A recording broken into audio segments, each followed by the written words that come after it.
बिस्मिल्लाहिर्रहमानिर्रहीम। शुरू अल्लाह के नाम से जो बड़ा निहायत और रहम वाला है। वफ़ा स्टोरीज़ यूट्यूब चैनल के अजीज़ दोस्तों, आज हम पेश कर रहे हैं दिल दहलाने वाला वाक़या। गौसे आज़म महबूब सुबहानी मोइनुद्दीन सैयद अब्दुल कादिर जीलानी, आपकी करामात बेशुमार हैं। चंद एक रकम करता हूँ।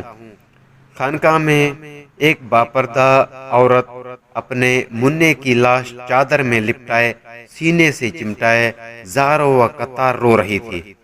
इतने में एक बच्चा दौड़ता हुआ आता है और हमदर्दाना लहजे में इस औरत से रोने का सबब दरियाफ्त करता है। वो रोते हुए कहती है, बेटा, मेरा शोहर अपने लख्त व जिगर के दीदार की हसरत लिए दुनिया से रुखसत हो गया है। ये बच्चा उस वक्त पेट में था और अब यही अपने बाप की निशानी और मेरी जिंदगानी की सरमाया था। ये बीमार हो गया। मैं इसे इस खानकाह में दम करवाने ला रही थी कि रास्ते में इसने दम तोड़ दिया है। मैं फिर भी बड़ी उम्मीद लेकर यहाँ हाजिर हो गई कि इस खानकाह वाले बुजुर्ग की विलायत की हर तरफ धूम है और उनकी निगाह करम से अब भी बहुत कुछ हो सकता है, मगर वो मुझे सब्र की तलकीन करके अंदर तशरीह ले जा चुके हैं। ये कहकर वो खातून फिर रोने लगी। बच्चा का दिल पिघल गया और उसकी रहमत भरी ज़बान पर ये अल्फाज खेलने लगे, मोहतरमा, आपका बच्चा मरा हुआ नहीं बल्कि जिंदा है। देखो तो सही, वो हरकत कर रहा है। दिखियारी माँ ने बेताबी के साथ अपने मुन्ने की लाश पर से कपड़ा उठाकर देखा तो वो सचमुच जिंदा था और हाथ पैर हिलाकर खेल रहा था। इतने में खानकाह वाले बुजुर्ग अंदर से वापस तशरीफ लाए। बच्चे को जिंदा देखकर सारी बात समझ गए और लाठी उठाकर ये कहते हुए मदनी मुन्ने की तरफ लपके कि तूने अभी से तकदीर खावंदी अज़वजल के सराताजार खोलने शुरू कर दिए हैं। मदनी मुन्ना वहां से भाग खड़ा हुआ और वो बुजुर्ग उसके पीछे दौड़ने लगे। मदनी मुन्ना यकायक कब्रिस्तान की तरफ मुड़ा और बुलंद आवाज से पुकारने लगा, ऐ कब्र वालों, मुझे बचाओ।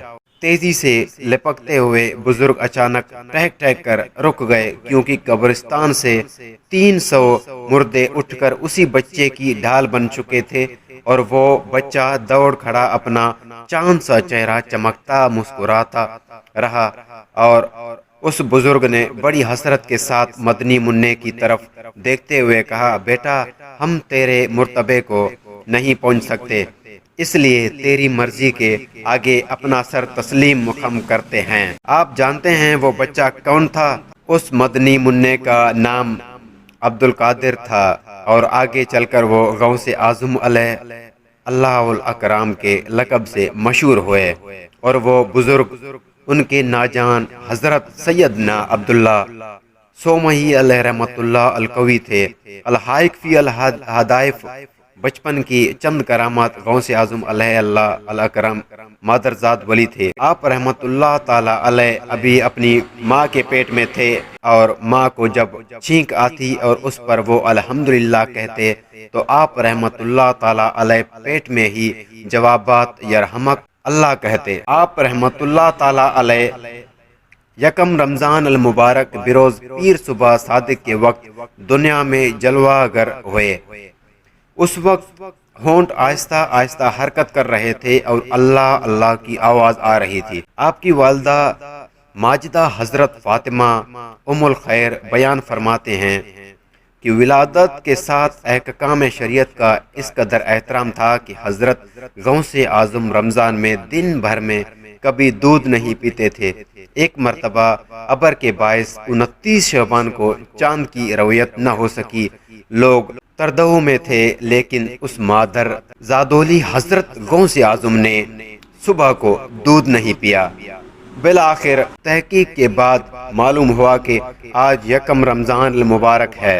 आपकी वालदा मोहतरमा का बयान है कि आपके पूरे अहद रज़ात में आपका ये हाल रहा कि सारे तमाम महीनों में आप दूध रहते थे, لیکن جو بھی رمضان الشریف کا مبارک مہینہ آپ کا یہ معمول رہتا تھا کہ طلوع آفتاب سے لے کر غروب آفتاب تک کہتا دودھ نہیں پیتے تھے، خواہ کتنی ہی دودھ پلانے کی کوشش کی جاتی، یعنی رمضان الشریف کے پورے مہینہ آپ دن میں روزہ سے رہتے تھے، اور جب مغرب کے وقت اذان ہوتی اور لوگ افطار کرتے تو آپ بھی دودھ پینے لگتے تھے۔ ابتدائی سے سرکار غوث اعظم کی جانب متوجہ تھے، پھر کیوں کوئی آپ کے مرتبہ فلک کو چھو سکتا، اس کا اندازہ کر سکے۔